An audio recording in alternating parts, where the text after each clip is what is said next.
Hello to all students. Chemical properties of carboxylic acid के lecture 2 को हम start कर रहे हैं। इसमें हमें बेसिकली डिस्कस करनी है वो रिएक्शंस जिन रिएक्शंस में हमारा पूरा कार्बोक्सिलिक मॉलिक्यूल जो है वो यूज होता है। तो इसमें बेसिकली हम डी कार्बोक्सिलेशन की रिएक्शन पढ़ते होते हैं। डी कार्बोक्सिलेशन मीन हम हमारे कार्बोक्सिलिक एसिड में से COOH ग्रुप को कंप्लीटली रिमूव कर देंगे। तो हमारे पास ऐसी कौन कौन सी रिएक्शंस हैं, ऐसे कौन कौन से मेथड हैं जिनसे हम डी कार्बोक्सिलेशन करवा सकते हैं, वही सभी रिएक्शंस अपने को आज के लेक्चर में डिस्कस करनी है। तो देखो, पहली रिएक्शन है हमारी डी कार्बोक्सिलेशन की। डी कार्बोक्सिलेशन की रिएक्शन जो है उसमें हमें चाहिए कार्बोक्सिलेट आयन, यानी कि सॉल्ट ऑफ कार्बोक्सिलिक एसिड। जिस कार्बोक्सिलिक एसिड में से आप कार्बोक्सिलिक ग्रुप रिमूव करना चाहते हो ना, उसका सॉल्ट लेना पड़ेगा। उस सॉल्ट की रिएक्शन अपने को करवानी है सोडा लाइम के साथ। सोडा लाइम में हमारा CaO + NaOH, ये इसका फॉर्मूला है।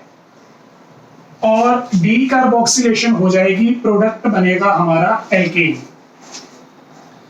जो एल्केन प्रोडक्ट बनेगा उसमें एक कार्बन कम आ रहा होगा as compare to parent chain, मतलब जो हमारी मेन चेन थी, मेन चेन से एक कार्बन कम आ रहा होगा। तो वो तो अंडरस्टूड है। जब आपने कार्बोक्सिलिक एसिड को रिमूव ही कर दिया तो कार्बोक्सिलिक एसिड एक कार्बन तो लेके जाएगा साथ में खुद का, तो एक कार्बन कम बनेगा आपके प्रोडक्ट में, जितने भी कार्बन आपने एक्सपेक्ट किए होंगे। तो यहां पे रिएक्शन देखो, सपोज करो आपके पास कोई भी कार्बोक्सिलिक एसिड है, पहले उसको सॉल्ट में कन्वर्ट कर लो। सॉल्ट में कन्वर्ट करने के लिए रिएक्टिव मेटल से रिएक्शन करवाओ। मैंने सोडियम से करवा दी, तो यहां पे मेरे पास बन जाएगा sodium salt of carboxylic acid. अब ये जो सोडियम सॉल्ट बना, इसकी रिएक्शन मुझे करवानी है सोडा लाइम के साथ, CaO + NaOH। तो क्या होगा, एक तो हमारा बन जाएगा एल्केन, दूसरा बनेगा Na2CO3 यानी कि सोडियम कार्बोनेट। तो अगर मैं आपको यहां पे याद करवाऊं तो याद करने का तरीका ये रहेगा, यहां से हमारे पास ग्रुप रिमूव होंगे ये वाले, Na2CO3, ये वाला हाइड्रोजन आके अटैच हो गया RH। तो ये अपने पास अपना केस है। सोडा लाइम तो आप डालते ही हैं, साथ में अपने को हीट भी करना पड़ता है। तो ये अपने पास अपनी रिएक्शन है। अब यहां से ये CO ग्रुप चला गया ना, इसलिए जो भी हमारा एल्केन बनेगा उसमें एक कार्बन कम आएगा, जो भी आपका स्टार्टिंग का चेन था।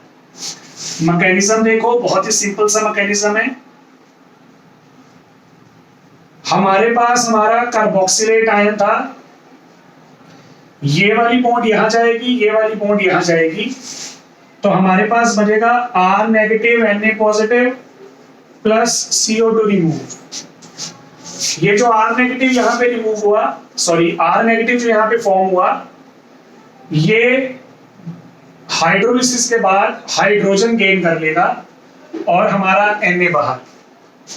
मतलब एक सिंपल सा रिप्रेजेंटेशन मैंने आपको दे दिया। तो ये हमारे पास हमारा छोटा सा एक मैकेनिज्म हो जाएगा। डी कार्बोक्सिलेशन की जो रिएक्शन है उसको प्रोमोट करते हैं इलेक्ट्रॉन विड्रॉइंग ग्रुप्स। हमारी जो ये डी कार्बोक्सिलेशन की रिएक्शन है, ये थोड़ी सी और ज्यादा जो है वो इजी हो जाएगी अगर हम यहाँ पे इलेक्ट्रॉन विड्रॉइंग ग्रुप जो है वो अटैच कर देंगे। इलेक्ट्रॉन विड्रॉइंग ग्रुप आपको अटैच करना है बच्चे बीटा पोजीशन पे with respect to carboxylic group.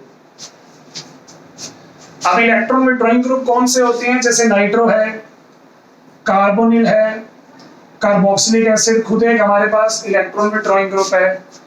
तो ऐसे ग्रुप्स जब आप बीटा कार्बन पे लगाओगे तो हमारी जो डी कार्बोक्सिलेशन होगी वो और ज्यादा इजी हो जाएगी अगर बीटा कार्बन पे वो ग्रुप प्रेजेंट है। तो ये हमारे पास हमारा केस था डी कार्बोक्सिलेशन का। पहली रिएक्शन अपन ने यहां पे कंप्लीट कर लिया है। सेकंड रिएक्शन हमारे पास आ जाएगी कोल्ब रिएक्शन। सेकंड रिएक्शन है कोल्ब रिएक्शन।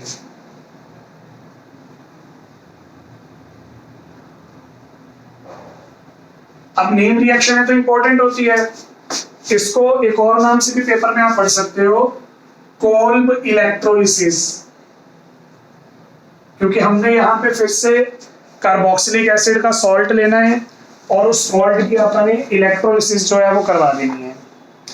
रिएक्शन में आपको बताता हूं, रिएक्शन देखो, हमने 2 मॉलिक्यूल लेने हैं कार्बोक्सिलेट आयन के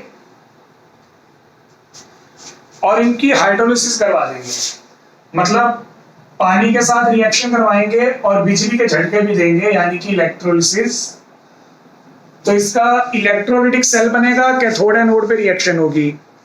प्रोडक्ट हमारा क्या बनता है, एक तो हमारा प्रोडक्ट बनता है एल्केन, एक बनता है CO2, फिर हाइड्रोजन और फिर फाइनली सोडियम हाइड्रोक्साइड यानी कि NaOH।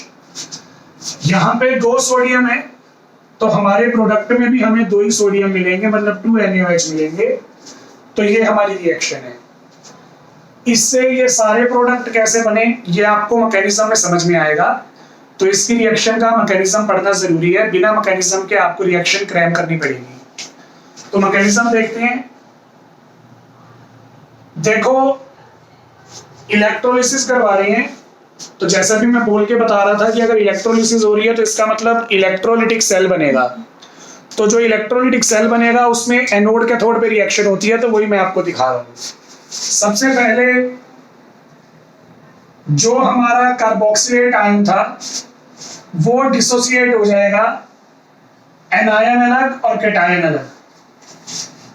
अब मैं आपको रिएक्शन बता रहा हूं जो एनोड पे होगी। एनोड पे प्रेजेंट है हमारा कार्बोक्सिलेट आयन। 2 मॉलिक्यूल थे, दोनों मॉलिक्यूल एक एक इलेक्ट्रॉन लूज करेंगे।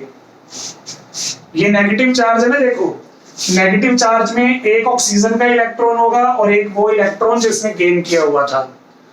तो एक इलेक्ट्रॉन पहले मॉलिक्यूल ने रिलीज किया, दूसरा इलेक्ट्रॉन दूसरे मॉलिक्यूल ने।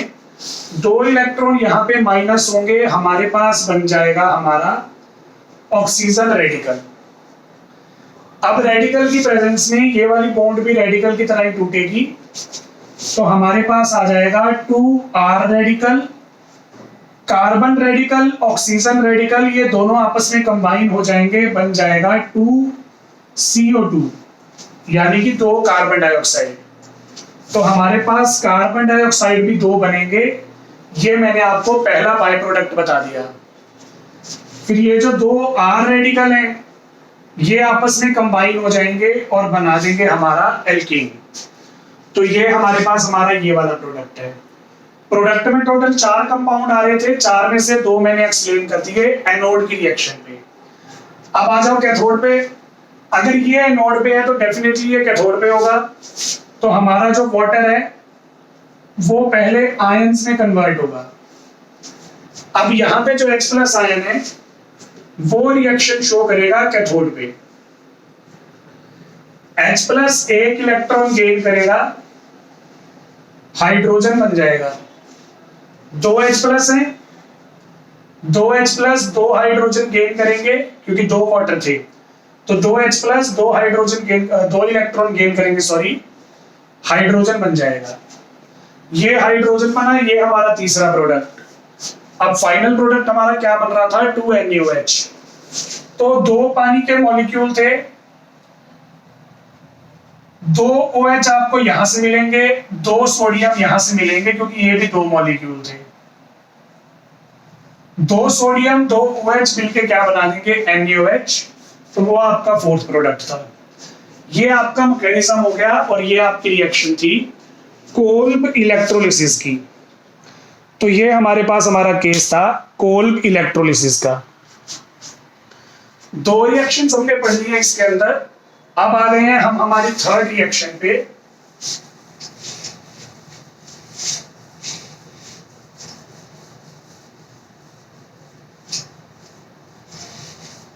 थर्ड रिएक्शन है हमारी,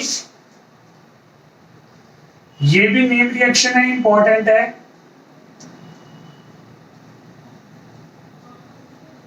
हंस-ट्रिगर रिएक्शन, दूसरे नाम से भी आ सकती है silver salts of fatty acids, उनकी डीकार्बोक्सिलेशन। जो पहली दो रिएक्शंस मैंने आपको करवाई हैं, उन दोनों रिएक्शंस के अंदर हमने सोडियम सॉल्ट लिया था। यहां पे हमें कौन सा सॉल्ट लेना है? सिल्वर सॉल्ट लेना है। रिएक्शन देखो, रिएक्शन पहले हमारे पास हमारा सिल्वर सॉल्ट होगा, उसकी रिएक्शन हमें करवानी है ब्रोमीन मॉलिक्यूल के साथ in the presence of inert solvent, जैसे CCl4 है। तो क्या होगा देखो, ये वाला ग्रुप रिमूव हो जाएगा, एक Ag एक ब्रोमीन को ले जाएगा, CO2 भी निकल गया, AgBr भी निकल गया। जो दूसरा ब्रोमीन था वो कार्बन चेन के साथ आके अटैच हो जाएगा, ब्रोमो एल्केन बन जाएगा। तो यहाँ पे भी कार्बोक्सिलिक ग्रुप अपना रिमूव हो रहा है ना CO2 बनके, तो ये भी डीकार्बोक्सिलेशन का ही टाइप है। तो ये हमारे पास हमारी रिएक्शन है। इस रिएक्शन का मैकेनिज्म देखते हैं।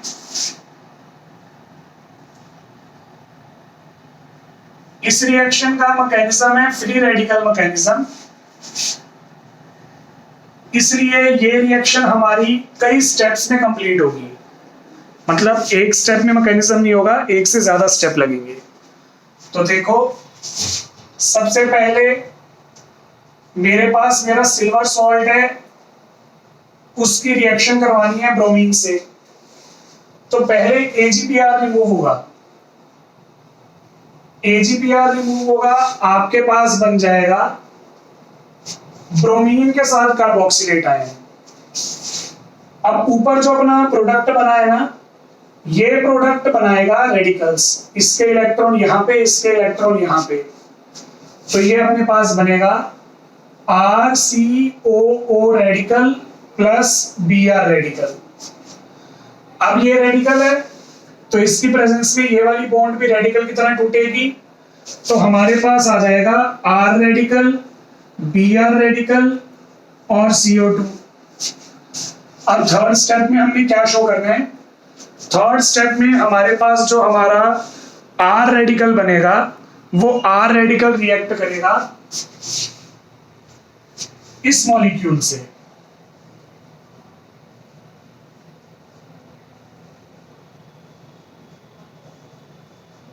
तो यहां पे एक बन जाएगा O रेडिकल, एक Br रेडिकल।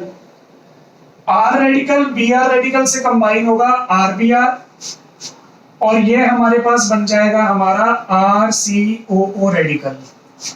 ये RCOO रेडिकल फिर से R रेडिकल बनाएगा, फिर से ये स्टेप रिपीट होगा। तो मतलब रिएक्शन चलती रहेगी, और हमें वो बार बार नहीं दिखाना, हमारा प्रोडक्ट यहाँ पे बन चुका है। तो ये हमारे पास हमारी हंस-ट्रिगर रिएक्शन थी, decarboxylation of silver salt of fatty acids. तो ये हमारे पास हमारी थर्ड रिएक्शन थी। हम आ गए हैं इसकी फाइनल रिएक्शन पे, मतलब लास्ट रिएक्शन पे।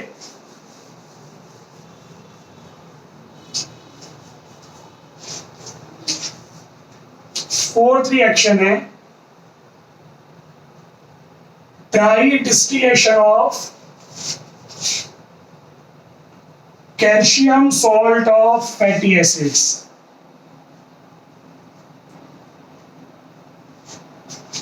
अब फाइनली हम कौन से सॉल्ट पढ़ रहे हैं? Calcium salt.